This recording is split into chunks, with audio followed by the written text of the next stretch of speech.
नमस्कार दोस्तों, आपका स्वागत है आपके अपने YouTube channel Vidhi judicial academy में। मेरा नाम है Vijendra Verma and I am the director founder of the Vidhi judicial academy.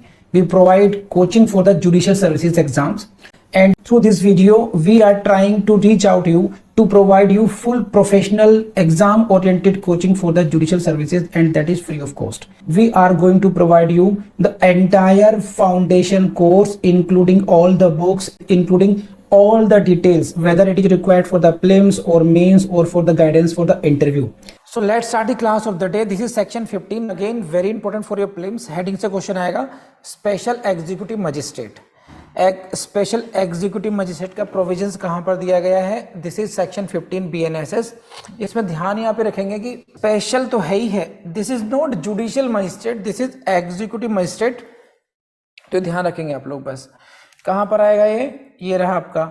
State government को हाईलाइट कीजिए। द स्टेट गवर्नमेंट में appoint for such term as it may think executive magistrate or any police officer not below the rank of superintendent of police or equivalent to be known as special executive magistrate। अभी यहाँ पर ध्यान रखना कि ये जो section 15 है, यहाँ से कौन कौन से केसेस प्रीलिम्स के लिए आएंगे। Number 1, which section provides for the appointment of the special executive magistrate? This is section number 15. Number 2, who appoints special executive? SEM बोलते हैं इसको, SEM। तो who appoints SEM? State government. Tenure क्या होगा? No fix term, for such term as it may thinks। लेकिन question कहाँ से आएगा? यहाँ से नेक्स्ट क्वेश्चन आता है कि एसएम किस किस को बनाया जा सकता है, स्पेशल एग्जीक्यूटिव मजिस्ट्रेट किस किस को बनाया जा सकता है, who can be appointed as SM? Answer is any executive magistrate, any executive magistrate, number 1 choice ये। And second is most important is what? Any police officer not below the rank of superintendent of police. So rank of the police officer is important for the purpose of appointment as the SEM, special executive magistrate। तो whether a police officer can be appointed SEM, answer is yes, special executive magistrate, a police officer can be appointed as SEM। लेकिन कब करेंगे? his rank should not be less than of superintendent of police और equivalent Delhi में हो जाएगा DCP. तो जो police अध्यक्ष है वो या उसके समकक्ष अधिकारी के बिलो रैंक का नहीं हो, यानी कि इस रैंक का हो या इससे अबव रैंक का हो, उनको एसईएम बना सकते हैं सेक्शन नंबर 15 में। और क्यों बनाते हैं इसमें? फॉर ए पर्टिकुलर एरिया, किसी खास एरिया के लिए, for the performance of particular functions, कुछ विशेष फंक्शंस के लिए, and confer upon such SEM such of the powers as are conferable under the संहिता ऑन द एग्जीक्यूटिव मजिस्ट्रेट। जैसी उनको ऐसी पावर दी जा सकती हैं जैसे कि एग्जीक्यूटिव मजिस्ट्रेट के पास होती हैं। तो for a particular area SEM, ऐसा समझिए, स्पेशल एग्जीक्यूटिव मजिस्ट्रेट।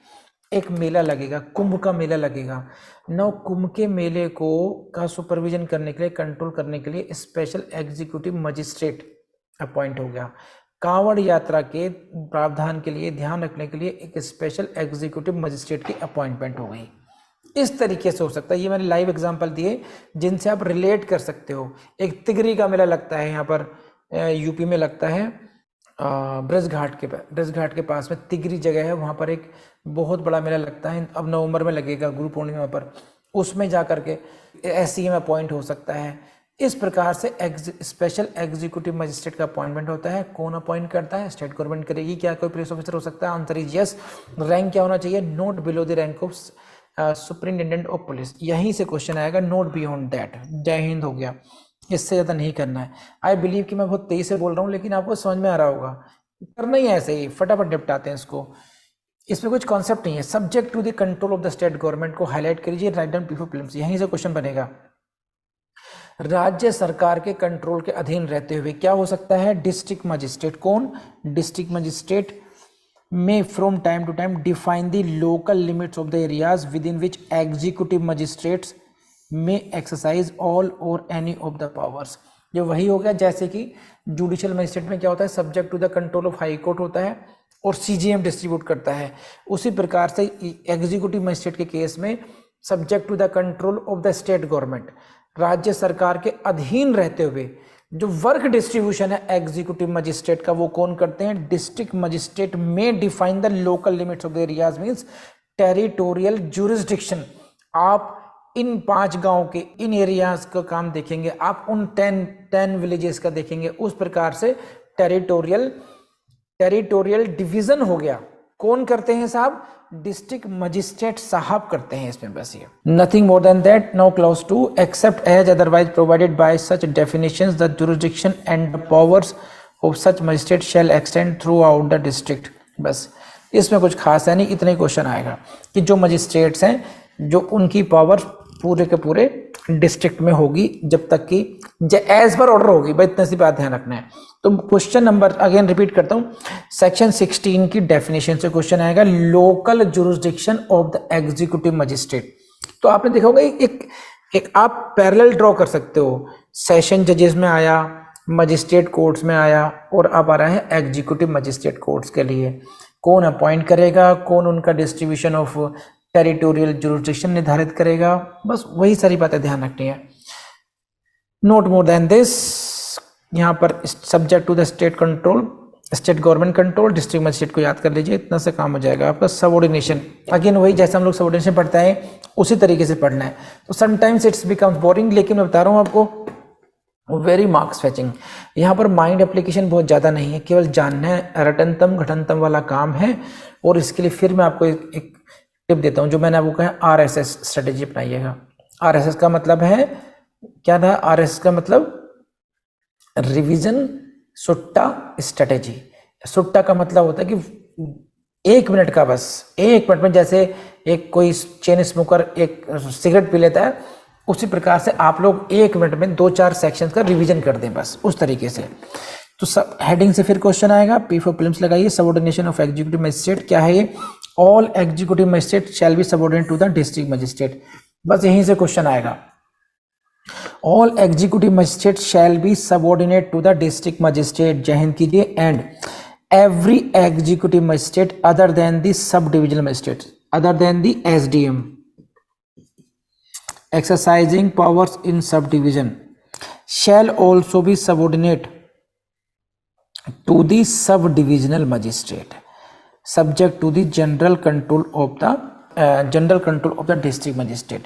तो वही बात है, एग्जीक्यूटिव मजिस्ट्रेट को आप कंपेयर कर सकते हैं जुडिशियल मजिस्ट्रेट से। तो जैसे वहां पे था जुडिशियल मजिस्ट्रेट सबऑर्डिनेट टू किसके थे, CGM के थे, subject to the general control of the session जज, ऐसे ही यहां पर आप क्या है, बस इन्हीं को याद रखना। अब याद कैसे रखते हैं ये आप देखते हैं। Every executive magistrate shall also be subordinate to sub divisional magistrate, और कौन सा, subject to the general control of the district magistrate. तो एवरी एग्जीक्यूटिव मजिस्ट्रेट कौन सा, other than the sub divisional magistrate.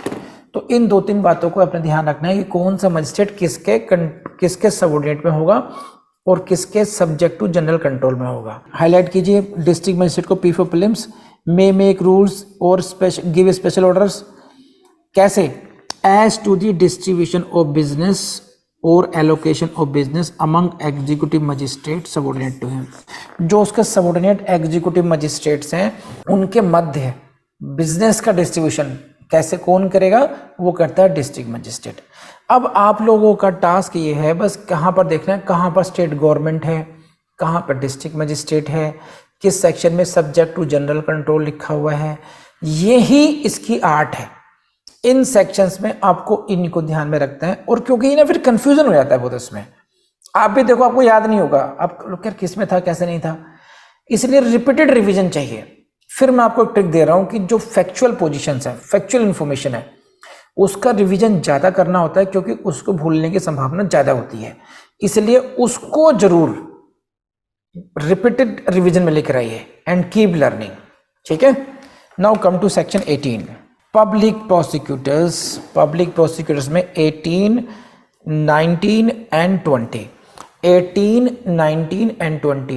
These three sections are dedicated for the public prosecutor. Again, you can expect 1 or 2 questions in your prelims. फिर वही line mains में नहीं आएगा, prelims में हमेशा संभावना रहेगी. पब्लिक प्रोसिक्यूटर सेक्शन 18 क्या कहता है, पढ़ लेते हैं. फॉर एवरी हाई कोर्ट, ओ हो, ये एवरी हाई कोर्ट है, सुप्रीम कोर्ट है. This is for every high court. This central government or the state government shall after consultation with high court, highlight कीजिए P for prelims, appoint public prosecutor and may also appoint 1 or more additional PPs. ये हुआ high court के लिए. High court के लिए public prosecutors कौन appoint करेगा? Central government करेगी और स्टेट गवर्नमेंट करेगी. सेंट्रल गवर्नमेंट और state government shall appoint PPs, public prosecutor and additional public prosecutors. लेकिन कैसे करेंगी, यहां पर ध्यान रखना, ये डोमेन है एग्जीक्यूटिव गवर्नमेंट का, ये डोमेन है स्टेट गवर्नमेंट का. लेकिन यहां पर किसका आ गया जिक्र?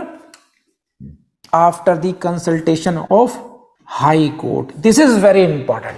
High after the consultation with high court. High court के कंसल्टेशन किस में होगा? अपॉइंटमेंट किसका होगा? पब्लिक प्रोसिक्यूटर का होगा, एडिशनल पीपीज का होगा. तो ये ध्यान रखिएगा, ये टर्मिनोलॉजी सेम रहती है. डिस्ट्रिक्ट लेवल पर भी अपॉइंटमेंट होगा, तो डिस्ट्रिक्ट कोर्ट्स होती हैं, पीपीज का, एडिशनल पीपीज का, एपीपीज का, और हाई कोर्ट में भी होता है. हाई कोर्ट में भी कौन कर रहा है? सेंट्रल गवर्नमेंट कर रही है, स्टेट गवर्नमेंट कर रही है. After consultation with high court करेगी. इतना एनफ है. प्लीज लेट मी नो इतना समझ में आया नहीं आया, जल्दी बताइए, जल्दी बताइए फास्ट. यहां तक समझ में आ रहा नहीं आ रहा? ये हाई कोर्ट में देखिए, हाई कोर्ट में क्यों नहीं करेंगे? साहिल साहब का क्वेश्चन है, सर हाई कोर्ट में भी स्टेट गवर्नमेंट अपॉइंट करती, क्यों नहीं करेंगे? देखिए, डिस्ट्रिक्ट कोर्ट से जो सेशन कोर्ट है, सेशन कोर्ट के मैटर्स की अपील कहाँ जाएगी?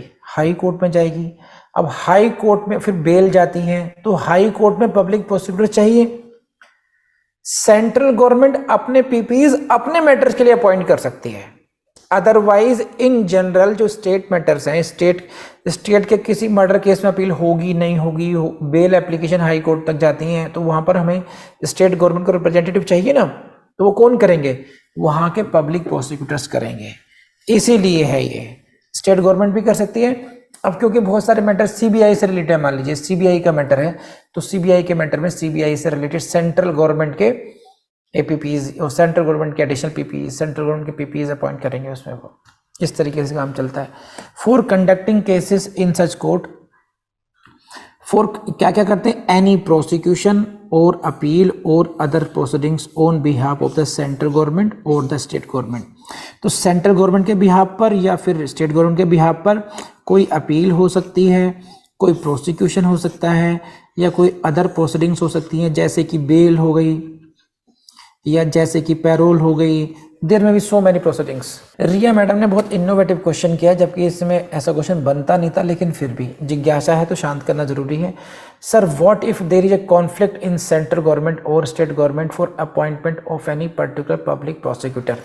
भैया मेरे, इसमें ये नहीं हो रहा है कि दोनों मिल करके करेंगी. मैं आपको बता दूं एवरी स्टूडेंट, ये रही आपके सामने हाई कोर्ट की बिल्डिंग. ठीक, ऐसे मान लीजिए हाई कोर्ट की बिल्डिंग हो गई. यहाँ पर जो मैटर्स आएंगे वो आएंगे, एक होंगे स्टेट मैटर्स. स्टेट मतलब स्टेट गवर्नमेंट, जिसमें जो डिस्ट्रिक्ट कोर्ट से आ रहे हैं.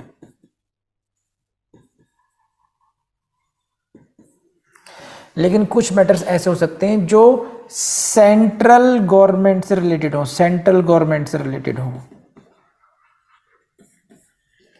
तो central government should not be dependent upon the prosecutors of state government.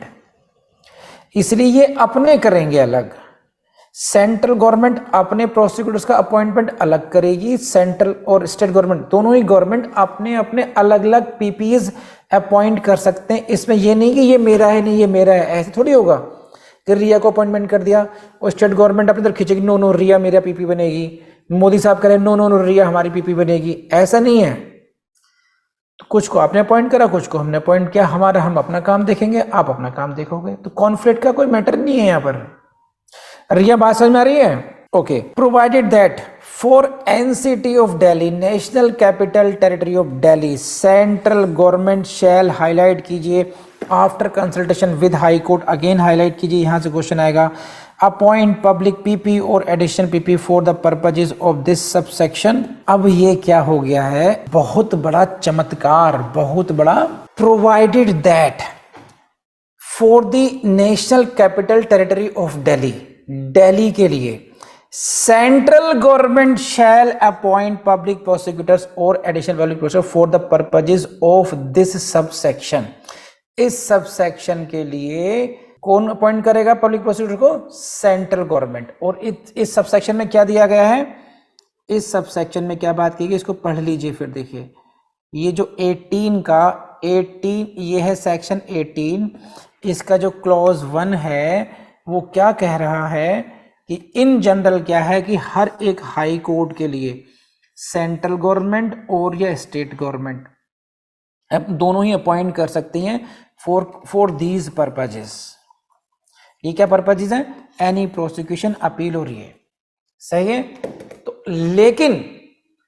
लेकिन ये जो रूल है ये दिल्ली में नहीं चलेगा, यूपी में दोनों कर सकते हैं, यूपी में दोनों करेंगे, स्टेट गवर्नमेंट भी करेगी और सेंट्रल गवर्नमेंट भी कर सकते हैं। लेकिन भाई यहां पर सारी पावर्स ले ली हैं अब सेंट्रल गवर्नमेंट ने, provided that central government for NCT of Delhi shall appoint after consultation with high court the appointment of PPs और एडिशनल पीपीज। यानी कि यहां पर अब आने वाले टाइम के लिए स्टेट गवर्नमेंट के जो पीपीज लगाते हैं वो सब खत्म कर दिया गया। देखिए होता क्या है, ये आप इसको पॉलिटिक्स भी समझ सकते हैं। अभी तक क्या हो पाया है कि जो स्टेट गवर्नमेंट में जो पब्लिक प्रोसिक्यूटर्स होते हैं उनका अपॉइंटमेंट करती आई है अभी स्टेट गवर्नमेंट, यानी कि अभी की वर्तमान दिल्ली सरकार है, ये करती आई है। लेकिन अब सेंट्रल गवर्नमेंट अब ये है कि अब हाई कोर्ट में जो पब्लिक प्रोसिक्यूटर का अपॉइंटमेंट होगा उसमें स्टेट गवर्नमेंट का रोल खत्म कर दिया गया है। Those should be appointed by central government provided that, परंतु यहाँ पर इस सेक्शन के पर्पज से, यानी कि हाई कोर्ट के लिए जो पब्लिक प्रोसिक्यूटर्स और एडिशनल पीपीएस का अपॉइंटमेंट होगा दिल्ली के लिए, ओनली फॉर दिल्ली है ये, for national capital territory of Delhi के लिए, वो कौन करेगा? सेंट्रल गवर्नमेंट करेगी, सो दैट सेंट्रल गवर्नमेंट अपने हिसाब से डायरेक्शन देके प्रेजेंट कर पाए, तो लोकल पॉलिटिक्स हाई कोर्ट के लेवल पर नहीं चल पाए, इसलिए ऐसा किया जा रहा है। प्लीज लेट मी नो आपको बात समझ में आई या नहीं आई, ये न्यू इनोवेशन है इस बार, ये पहले ऐसा नहीं था, अब ऐसा कर दिया गया बीएनएसएस में। जल्दी बताइए। और जनाब आला जी, सेंट्रल गवर्नमेंट में appoint one or more public prosecutors for the purpose of conducting any cases in any district और लोकल एरिया। ये सेकंड नंबर पर आ गया। सेंट्रल गवर्नमेंट में appoint one or more public prosecutors for the purpose of conducting any case in any district और local area. तो central government का role केवल लिमिटेड नहीं रहेगा only for the high court. अगर किसी डिस्ट्रिक्ट के लिए या किसी लोकल एरिया के लिए सेंट्रल गवर्नमेंट अगर समझती है तो सेंट्रल गवर्नमेंट में appoint one or more public prosecutors, ऐसा भी हो सकता है। तो सेंट्रल गवर्नमेंट, बिकॉज देखिए ये इनेबलिंग प्रोविजंस है, यहाँ पे क्या लिखा? मे लिखा इनेबलिंग मैंने क्या शब्द लिया? Enabling provisions. इनेबलिंग प्रोविजंस का मतलब है ऐसे प्रोविजन जो आपको पावर देते हैं, आप यूज करो नहीं करो। सपोज कीजिए district Panipat district, Faridabad district ये है ना, ये सारे मान लेते हैं डिस्ट्रिक्ट, मुझे I am not sure district है या नहीं है, लेकिन मान लेते हैं डिस्ट्रिक्ट है। वहां पर किसी केस में सेंट्रल गवर्नमेंट को रिक्वायरमेंट है कि उनके अपने पब्लिक प्रोसिक्यूटर वहां पर होने चाहिए। तो सेंट्रल गवर्नमेंट का पावर है कि उस पर्टिकुलर केस के लिए, उस पर्टिकुलर डिस्ट्रिक्ट के लिए वो अपने पब्लिक प्रोसिक्यूटर को अपॉइंट कर सके। इन जनरल स्टेट गवर्नमेंट करती है, लेकिन कभी ऐसा हुआ, जैसे मान लीजिए सीबीआई की अरेस्ट है, सीबीआई एक केस की इन्वेस्टिगेशन सीबीआई को सौंप दी गई है। One fine case has been transferred for the investigation to the CBI. Now CBI files the chargesheet. Now who will look after the prosecution of that case? क्या वो state public prosecutor का होगा या सेंट्रल पब्लिक प्रोसिक्यूटर? तो that may be the case of central public prosecutor. इसलिए enabling provisions as per requirement central government ऐसा कर सकती है। क्वेश्चन आने की संभावना कम है। फॉर एवरी डिस्ट्रिक्ट, यहाँ को हाईलाइट कीजिए, फॉर यहाँ पर डिस्ट्रिक्ट की बात करें, यहाँ पर note high court, high court की बात हम पहले कर चुके हैं, यहाँ पर हम बात कर रहे हैं किसी डिस्ट्रिक्ट की। द स्टेट गवर्नमेंट को हाईलाइट कीजिए, shall appoint a public prosecutor and may also appoint one or more additional PPs. तो यहाँ पर भी पब्लिक प्रोसिक्यूटर और एडिशनल पीपी कौन कर रहा है? स्टेट गवर्नमेंट कर रही है। कौन, किसके लिए कर रही है? फॉर एवरी डिस्ट्रिक्ट, प्रत्येक जिले में अपॉइंटमेंट होगा। अब ये हाई कोर्ट में कहा, कौन, किसके पास था? हाई कोर्ट में था सेंट्रल गवर्नमेंट के पास और स्टेट गवर्नमेंट के पास, after consultation with the high court, ये था वहां पर। अब यहां पर आ गया एवरी डिस्ट्रिक्ट के लिए दे दिया इन्होंने, स्टेट गवर्नमेंट अपॉइंटमेंट कर सकती है हर डिस्ट्रिक्ट के लिए। सेंट्रल गवर्नमेंट कोई पावर है, स्टेट गवर्नमेंट करेगी ही करेगी। यहाँ पे क्या लिखी? शैल, करेगी। और सेंट्रल गवर्नमेंट क्या? मे अपॉइंट। तो किसी डिस्ट्रिक्ट के लिए देखो, दोनों में अंतर समझ लीजिए। सेंट्रल गवर्नमेंट मे अपॉइंट किसी के लिए, फॉर डिस्ट्रिक्ट के लिए। यहां पर थर्ड में स्टेट गवर्नमेंट शैल अपॉइंट है, ध्यान रखना बस। Provided that the PP, additional PP appointed for one district may also be appointed as PP or APP for another district। तो अपॉइंटमेंट हुआ आपका वन डिस्ट्रिक्ट का, एक डिस्ट्रिक्ट में अपॉइंटमेंट हुआ, लेकिन दूसरे का भी केस आप देख सकते हैं तो ट्रांसफरेबल रहते हैं। जैसे हमारा रहता था कि भी अभी आपका है रोहिणी कोर्ट में है, रोहिणी कोर्ट में क्या देख रहे हैं आप? नॉर्थ वेस्ट डिस्ट्रिक्ट को देख रहे हो, आप इस डिस्ट्रिक्ट आउटर डिस्ट्रिक्ट को देख रहे हो, फिर आप तीसरी कोर्ट में चले गए, तीसरी कोर्ट में आप सेंट्रल डिस्ट्रिक्ट को देख रहे हो। उस तरीके से कड़कड़वा भेज दिया गया, वहाँ पर आप साउथ ईस्टर्न डिस्ट्रिक्ट को देख रहे हो। तो अलग अलग ये अपॉइंटमेंट हो सकता है, इसका कोई खास पर मतलब नहीं, यहाँ से क्वेश्चन नहीं पूछेंगे, केवल अपॉइंटमेंट दिखाएगा, अपॉइंटमेंट पर क्वेश्चन आते हैं बस। ये यहाँ से क्वेश्चन आने की संभावना कम है। फोर्थ क्लॉज में आ जाइए, यहाँ से क्वेश्चन आएगा, देखिए बहुत इंपॉर्टेंट है। डिस्ट्रिक्ट मजिस्ट्रेट को हाईलाइट कीजिए, in consultation with the session जज। देखिए यहाँ पर आ गया, डिस्ट्रिक्ट के लेवल पर आ गया सेशन जज। Prepare a panel of persons, panel of names of persons who are in his opinion fit to be appointed as public prosecutors or additional public prosecutor for the districts।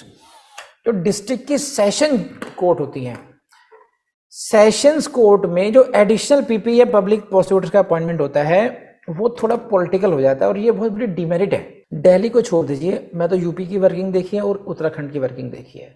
वहां पर जो session court में काम करते हैं, जो public prosecutors कहेंगे जिनको आप, या जिनको आप एडिशनल पीपी कहेंगे, उनका अपॉइंटमेंट होता है एक तरीके से पॉलिटिकल हो जाता है वो। जैसे हमारा होता है दिल्ली में होता है एग्जाम, यूपीएससी ने एग्जाम लिया, एग्जाम से सिलेक्टेड होकर के फिर आप आएंगे। यहां पर क्या है? डीएम साहब का प्रसाद पर्यंत है, district magistrate shall prepare a panel of persons who are in his opinion fit. तो डिस्ट्रिक्ट मजिस्ट्रेट के पैनल में आपका नाम आ गया 1 2 3 इस तरीके से, और ये जो पैनल बनेगा किसका कंसल्टेशन बनेगा? सेशन जज के कंसल्टेशन बनेगा। यहां से भी प्रीलिम्स में क्वेश्चन आता है। तो यहां से no person shall be appointed by the state government as PP और additional PP unless his name appears in the panel of names prepared. तो स्टेट गवर्नमेंट कौन अपॉइंट करती है डिस्ट्रिक्ट के लिए? स्टेट गवर्नमेंट करती है ना। ये तो क्लॉज थर्ड में था, देखा था आपने, क्लॉज थर्ड में आपने देखा था कि पीपी और एडिशनल पीपी का अपॉइंटमेंट कौन करता है? स्टेट गवर्नमेंट करती है। लेकिन जो बाउंडेशन है वो क्या है? वो क्या है? They will have to unless his name appears in the panel of names. जो डिस्ट्रिक्ट मजिस्ट्रेट ने जो पैनल की लिस्ट बनाई है, जो कैसे बनाई है? That is after the consultation with the session जज। उसी पैनल में नाम होना चाहिए। Out of that panel state government shall appoint. So ऐसा कुछ हुआ, ये कुछ ऐसा देखिए, टू अवॉइड योर कंफ्यूजन हम बात कर रहे हैं for every district, district magistrate consultation with session जज will prepare a panel of persons who are fit to be appointed as public prosecutor oblique additional PP। ये डिस्ट्रिक्ट मजिस्ट्रेट का उनका preparing panel, but on the basis of this panel state government will appoint. Never forget this. तो who is the appointing authority? Appointing authority is the state government. Who will prepare the panel? District magistrate will prepare the panel. What is the formality? Consultation with the session judge. So what is the need of that panel? State government will appoint the persons only out of the persons who are named in the panel. उस panel list में जिन जिनका नाम है, तो वो एक तरीके से शॉर्ट लिस्टिंग हो गई है। डिस्ट्रिक्ट मजिस्ट्रेट ने और सेशन जज ने नेम्स को शॉर्ट लिस्ट कर दिया, एक लिस्ट दे दी स्टेट गवर्नमेंट को। Now the state government will appoint as many public prosecutors और additional PP as a required. तो भैया आप यहां देखो, डिस्ट्रिक्ट मजिस्ट्रेट का पैनल बनाएगा, वहां भी कहीं ना कहीं ऑर्डर्स स्टेट गवर्नमेंट से ही आएंगे। इसलिए यहां पर मेरिट नहीं है, यहां पर कोई एग्जाम नहीं है, यहां पर केवल एक डिस्ट्रिक्ट मजिस्ट्रेट, सेशन जज और फिर राजनीतिक सत्ता, इन सबका कॉकटेल है। इसलिए ये पोस्ट पॉलिटिकल होती है, 5 ईयर्स तक के लिए होते हैं। इसलिए मेरा अपना मानना ये है कि जिस इंसान को 5 साल के लिए ही अपॉइंटमेंट हुआ है, जो कनेक्शन से आया है, और जो व्यक्ति एक यूपीएससी के थ्रू आया हो, फिर कैडर में उसका प्रमोशन हुआ हो और अगले प्रमोशन का उसको पता हो कि 4-5 साल में फिर उसका प्रमोशन होगा, या एक व्यक्ति जो 5 साल बाद पता है कि 5 साल बाद फिर वो पैनल लिस्ट में होगा या नहीं होगा, उन दोनों की कार्य क्षमता, उन दोनों के डेडिकेशन में कितना अंतर होगा। तो दुख की बात यह है कि ये सिस्टम अभी भी चलता आ रहा है, जबकि इसको खत्म होना चाहिए। जनरली क्या होता है, सरकार अपने पसंद के लोगों को वहां भर्ती करती है और फिर वो सब कुछ चलता है, जिसका मुझे कहना नहीं चाहिए।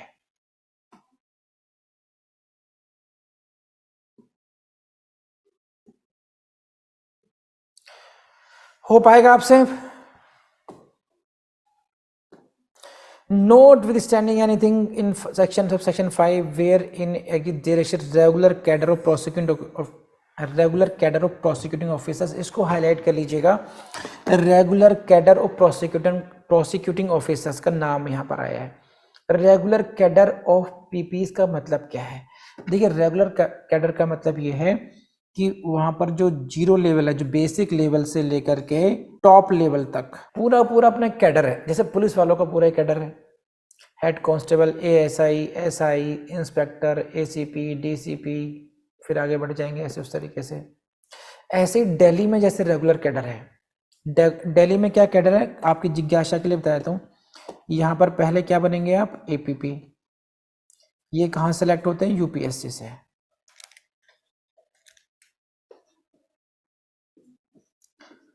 फिर इन्हीं में से सीनियर बन जाएंगे, इनका प्रमोशन हो जाएगा और ये क्या हो जाएंगे?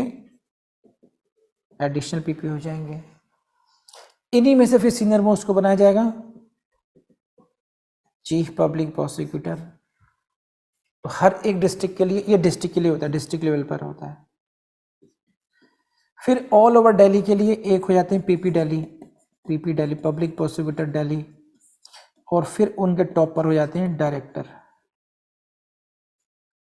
Director prosecution. ये एक हायरार्की हो गई। यहां पर इन बिटवीन किसी के पैनल की, किसी के स्टेट गवर्नमेंट की इंटरफेरेंस की जरूरत नहीं है। इसे कहते हैं रेगुलर कैडर, कि एक लेवल पर अपॉइंटमेंट होगा और फिर धीरे धीरे उसमें प्रमोशन करके लोग अपने अपने अचीवमेंट के हिसाब से आगे बढ़ते चले जाएंगे। यूपी में क्या होता है, आपका अपॉइंटमेंट हुआ एज ए एपीओ, जैसे यहां पर होता है एपीओ, वो वहां पे क्या करेंगे? स्टेट पब्लिक कमीशन ने अपॉइंटमेंट किया। अब उसके बाद में उनको सेशंस कोर्ट में जाना चाहिए as a public prosecutor additional PP. लेकिन यहां पर क्या है, यहां पर आ जाता है डीएम प्लस सेशन जज के द्वारा अपॉइंटेड पैनल लिस्ट जिसमें से स्टेट गवर्नमेंट अपॉइंट करती है। तो अब क्या है, आउटसाइडर की एंट्री हो गई यहां पर इस लेवल पर, तो इनको फिर कुछ अदर ड्यूटीज में, ऑफिशियल ड्यूटीज में यहां पर वहां पर मशगूल करते हैं। तो जिस इंसान को प्रोसिक्यूशन का इतना जबरदस्त अनुभव हो, उसकी सेवा यहाँ ना लेकर के फिर आप दूसरे लोगों को यहाँ बुला लेते हैं, और ये बड़ा दुखदाई है। इसलिए उन्होंने बात की कि हर एक स्टेट में अब एक रेगुलर कैडर होना चाहिए, पब्लिक प्रोसिक्यूटर्स का एक कैडर होना चाहिए, और उसी के प्रोसिक्यूशन रिफॉर्म्स की बात चल रही है, इसमें भी यहाँ पर बात की गई है। लेकिन देखते हैं कि उसको इम्प्लीमेंट कब करते हैं, कहाँ कहाँ इम्प्लीमेंट करेंगे, कहाँ नहीं करेंगे, टाइम लगता है इन चीज़ों में, वो लग ही रहा है, क्योंकि यहाँ पर सबके अपने वेस्टेड इंटरेस्ट होते हैं, क्योंकि उस लेवल पर स्टेट गवर्नमेंट को अपने लोगों को भर्ती करने का मौका मिल जाता है, कुछ लोगों को सेटिस्फाई करने का मौका मिल जाता है कि ताकि पॉलिटिकली वो अपने फेवरेट्स को रखें वहाँ पर हर जगह। हम लोग दिल्ली में किसी के पॉलिटिकली फेवरेट होते नहीं हैं, हम अपने ही बादशाह होते हैं, अपने हिसाब से केसेस करते हैं, तो ये कंट्रोल नहीं होता है। तो हर एक स्टेट गवर्नमेंट वो कंट्रोल छोड़ना नहीं चाहती है, इसलिए वो सब चल रहा है। लेकिन इसकी बात करते हैं यहाँ पर, इन्हें क्लॉज 5 में क्या करते हैं कि notwithstanding anything in subsection 5, इस क्लॉज 6 होगी ना फिर ये, हाँ, where in a state there exist a regular cadre of prosecuting officer, जहां पर रेगुलर कैडर है वहां पे क्या होगा, state government shall appoint public prosecutors और additional PPs only from among the person constituting the such cadre. तो वहां पर जो एडिशनल पीपीज का, जो पब्लिक प्रोसिक्यूटर का अपॉइंटमेंट होगा, वो पैनल से नहीं होगा, जैसा दिल्ली का बताया मैंने आपको, वहां पर पैनल से नहीं होगा, लेकिन कहां से होगा, पर्सन्स कॉन्स्टिट्यूटिंग सच कैडर, उसी डिपार्टमेंट के लोगों को ही प्रमोट करके आप पब्लिक प्रोसिक्यूटर बनाएंगे या एडिशनल पीपी बनाएंगे, आउटसाइड से नहीं बनाएंगे आप। ये एक बात कहां पर हो रही है, जहां पर regular cadre of prosecuting officers है। तो मेरी बात समझ में आई या नहीं आई आपको, जल्दी बताइए, बढ़े आगे को। Provided that where in the opinion of the state government no suitable person is available in such cadre for such appointment, state government may appoint a person as PP or additional PP as the case may be from the panel of names of district magistrate। वो चीज बात अलग हो गई, इसमें खास बात नहीं। इसमें खास बात क्या है कि अगर स्टेट गवर्नमेंट को ऐसा लगता है कि कोई सुटेबल पर्सन है ही नहीं कैडर में, सुटेबल पर्सन कैडर में नहीं है, then in that case panel में से लिस्ट ली जा सकती है। तो इसमें क्या हो सकता है, ये कुछ ऐसा हो गया कि मान लीजिए किसी खास केस के लिए स्पेशल पब्लिक प्रोसिक्यूटर का अपॉइंटमेंट करना है, और कोई लग नहीं रहा कि उतना सुटेबल पर्सन इसमें से नहीं है। अब in that case what happens, in that case what may happen कि स्टेट गवर्नमेंट में appoint someone as public prosecutor और additional PP from that panel, उस पैनल से फिर हो सकता है। बात समझ में आ रही है आपको? हाँ बताइए, एक्सप्लेनेशन में क्या गया, रेगुलर कैडर का मतलब क्या है, regular cadre of prosecuting officer का मीनिंग कहाँ समझाया गया, एक्सप्लेनेशन समझाया गया, right down before prelims. A cadre of prosecuting officers which includes therein the post of public prosecutor by whatever name and which provides for the promotion of APPs by whatever name they called। तो regular cadre का meaning वही है कि जहां पर PPs हों, एपीपीज हों, और जहां पर प्रमोशन, जहां पर अपॉइंटमेंट प्रमोशन से होते हैं। रेगुलर कैडर ये मैंने पहले भी समझा चुका हूँ, रेगुलर कैडर का मतलब है कि नेक्स्ट लेवल की जो अपॉइंटमेंट होगी वो प्रमोशन से हो, बस। ये क्या है, प्रोसिक्यूटिंग ऑफिसर का मीन्स क्या होता है, a person whatever name called, कहीं पर एपीपी है, कहीं पर एपीओ है, to perform the functions of a public prosecutor, special PPP, additional PPP और असिस्टेंट पीपी। तो ये कह रहे हैं प्रोसिक्यूटिंग ऑफिसर जो है, प्रोसिक्यूटिंग ऑफिसर, इसमें का मतलब ये है कि weather he is a public prosecutor, weather he is a special public prosecutor, weather he is a additional PP और ही इज एपीपी, किसी भी नाम से जाना जाए, अगर वो इनके काम कर रहा है, फंक्शंस ये कर रहा है, perform, if he is performing the functions of public prosecutor, additional PP or APP, he will be called in general prosecuting officer। Prosecuting officer के नाम अलग अलग हो सकते हैं, अलग अलग कैडर में एडिशनल पीपी हो गया, पीपी हो गया, एवीपी हो गया, बट ये प्रोसिक्यूटिंग ऑफिसर बना जाएगा। यहां से क्वेश्चन बनते हैं और यहां से आ गया एलिजिबिलिटी पर आ गया।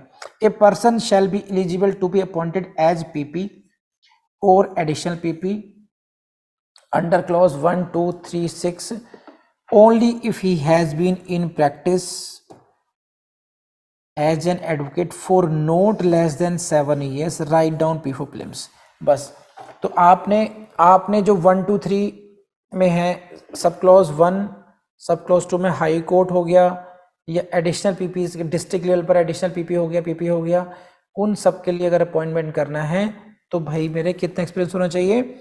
Not less then 7 years, not less then 7 years. देख लेते हैं एक बार, देखिए ये है आपकी sub clause 1, sub clause 2, sub clause 3 और सब क्लॉज 6। सब क्लॉज 1 में क्या था? हाई कोर्ट के लिए था, हाई कोर्ट के लिए पीपी। टी में क्या था? सेंट्रल गवर्नमेंट डिस्ट्रिक्ट के लिए। तो पहले मैं यहां लिखता हूं ऐसे, 1 के लिए हाई कोर्ट, सेंट्रल गवर्नमेंट किसी डिस्ट्रिक्ट के लिए, और उसके बाद में 3rd नंबर पर है आपका फॉर एवरी डिस्ट्रिक्ट पीपी, और 4th में भी डीएम पैनल से है ये। तो ये आपका हो गया, कंफ्यूजन नहीं होगा, 3 के लिए डिस्ट्रिक्ट कोर्ट के लिए, डिस्ट्रिक्ट के लिए पीपी और एडिशनल पीपी, और क्लॉज 6 में है रेगुलर कैडर में पीपी।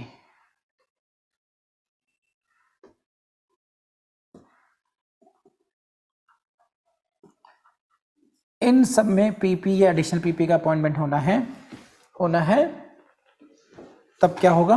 तब क्या होना चाहिए? Not less then 7 years minimum experience. यानी कि आप ऐसे समझ लीजिए, अगर आपको पब्लिक इन जनरल कहीं पर भी पब्लिक प्रोसिक्यूटर या एडिशनल पीपीएफ अगर आपको होना है तो आपका as an advocate experience minimum 7 years होना चाहिए, और यहीं से प्रीलिम्स में क्वेश्चन आता है बस। एंड 8वें नंबर पर आ जाइए, स्टेट गवर्नमेंट, सेंट्रल गवर्नमेंट और the state government may appoint for the purpose of any case और classes of cases who has been practice for not less than 10 years. Please को highlight कर लीजिए, not less than 10 years को इसको बोलते हैं special public prosecutor, special public prosecutor बस। तो यहाँ पे क्वेश्चन पूछते हैं कि अगर किसी को स्पेशल पब्लिक प्रोसिक्यूटर अपॉइंट करना है तो उसके लिए कितना एक्सपीरियंस होना चाहिए? As a SPP what should be the experience? Minimum 10 years का एक्सपीरियंस होना चाहिए। तो पब्लिक प्रोसिक्यूटर के लिए 7 ईयर्स, एसपीपीपी के लिए 10 ईयर्स। You got it? बस। Provided that the court may permit the victim to engage an advocate of his choice to assist the prosecution under this section. यहां से फिर क्वेश्चन आता है कि जो विक्टिम है, विक्टिम को भी राइट दिया गया है कि क्या विक्टिम भी अपनी तरीके से किसी एडवोकेट को एंगेज कर सकते हैं? Answer is yes. Sometimes it is felt by the victim को ऐसा लगता है कि उसकी जो प्रेजेंटेशन ऑफ केस होनी चाहिए वो पब्लिक प्रोसिक्यूटर साहब नहीं कर रहे हैं तो सरकारी वकील उस शिद्दत के साथ नहीं कर रहे हैं, तो फिर विक्टिम अगर अफोर्ड कर सकता है तो विक्टिम को ये राइट है कि अपने एंगेज कर सकते हैं किसी एडवोकेट को। तो ये प्रोविजन कहां पर दिया गया है? ये सबसेक्शन 8 है। ये सबसेक्शन 8 के प्रोविजो में ये राइट है, this the right of the victim to engage the advocate of his choice. Please let me know ये पॉइंट आपको समझ में आया नहीं आया। यहां से क्वेश्चन आएगा कि विक्टिम को राइट है या नहीं है, जल्दी बताइए। प्रीलिम्स के लिए कर रहे हैं हम लोग तैयारी, इससे डिटेल में करने की जरूरत नहीं है हम लोगों को। अब यहां पर कैलकुलेशन के लिए आ गया, for the purpose of subsection 7 और 8, जो आपको 7 ईयर्स का एक्सपीरियंस चाहिए, जो आपको 10 ईयर्स का चाहिए, आपको जो आपको एक्सपीरियंस चाहिए एज एन एडवोकेट 7 ईयर्स का या 10 ईयर्स का। तो ये कह रहे हैं कि अगर किसी व्यक्ति ने पब्लिक पीपी के रूप में काम किया हो, एडिशनल पीपी में काम किया हो, एपीपी में काम किया हो या अदर काम किया हो, वो काउंट होगा या नहीं होगा? Shall be deemed to be the period उसको माना जाएगा। During such person has been in practice as an advocate, यानी कि जब जिस टाइम तक आप पीपी के रूप में कार्य कर रहे थे या एडिशनल पीपी के रूप में कार्य कर रहे थे, उस पीरियड को भी एज एन एडवोकेट काउंट किया जाएगा आपके एक्सपीरियंस के लिए। उसमें ऐसा नहीं है कि आपको काउंट नहीं किया जाएगा उसके लिए। बोलो हाँ है ना। तो this is all about section 18। बस मैं आपसे यही कहूंगा कि अगर आपको वाकई में अच्छा लगा हो तो देखिए, गुरु दक्षिणा के रूप में सिर्फ मैं आपसे चाहता हूं कि अगर हम लोगों ने इतना बड़ा इनिशिएटिव शुरू किया है तो ये आप अपने दोस्तों तो जरूर शेयर कीजिए, इतनी हेल्प कीजिए कि ये जो वीडियोज है जन जन तक पहुंचे और इन वीडियोस का लाभ सभी को मिले। फ्री कोचिंग, क्वालिटी कोचिंग, इससे बढ़िया कोचिंग किसी यूट्यूब चैनल में मिलेगी नहीं। तो please share this video, like कीजिएगा तो हमारा मोटिवेशन बनेगा, कमेंट कर देंगे अच्छा से तो बहुत अच्छी बात है आपकी। Thank you very much.